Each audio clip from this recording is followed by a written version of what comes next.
I thought, fucking hell, like, what have I got to offer the world when Kevin Hart has got this kind of force? Like, you know, you don't come in the bubble. And I was like, my God, this guy is so positive.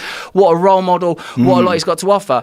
And then I thought, well, like any of us, what I've got to offer is who I am. Just who I am as a vulnerable, flawed human being that still feels connected to the kid I was when I didn't feel good enough. I still feel that. I can walk in a room and feel that. Yeah. But I also know that that's not real, because I've had spiritual experiences, hallucinogenic experiences that make me feel that the relationships we should be building have to honor that we're vulnerable and flawed, but also capable of greatness. There has to be room for all of this. And I feel that part of what we're doing and part of why we're experiencing such superficial polarity in politics and culture is because we're not acknowledging that underneath this surface activity of left, right, and you know from Sam Harris, them little experiments, you stick garbage in front of someone, they become Republican pretty quickly, or you scare people, they become less democratic. You know, I think all that stuff is pretty superficial, and at depth, in that realm of the jesters and the membrane of psychedelia, we have access to oneness, and that should be what's influencing the way we set up our tribes, our systems, and our relationships.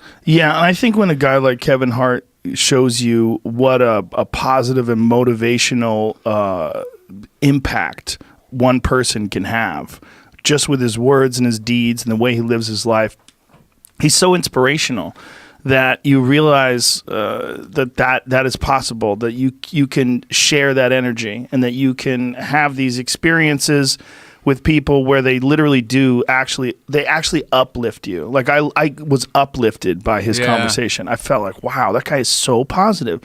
What a great way to look at the life that we're living.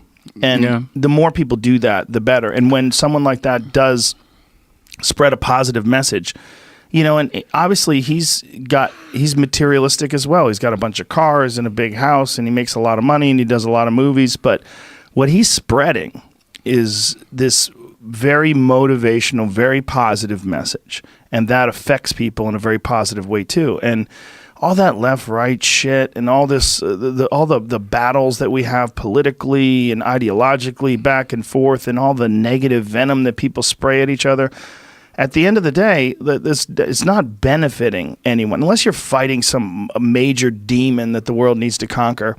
And most of it's not that. Most of it is like finding demons out of innocuous things, you know. Yeah. And I think when you talk about what you have to offer, what you have to offer is that you are you, that you have this unique perspective. You can affect the way people view their own journey in life because you've been so introspective and so aware of your own pros and cons in terms of your past behavior, your current behavior, and who you are now and who you used to be. All that stuff is fuel for people because they can relate. They hear it. I mean, maybe they cannot relate to being a movie star and being this famous guy and but they can relate to the humanity of your struggle. They put themselves in your position. Like, what must that have been like? And look at this guy who's made these conscious decisions to not be like that anymore. And he dresses like a homeless person with a crazy beard.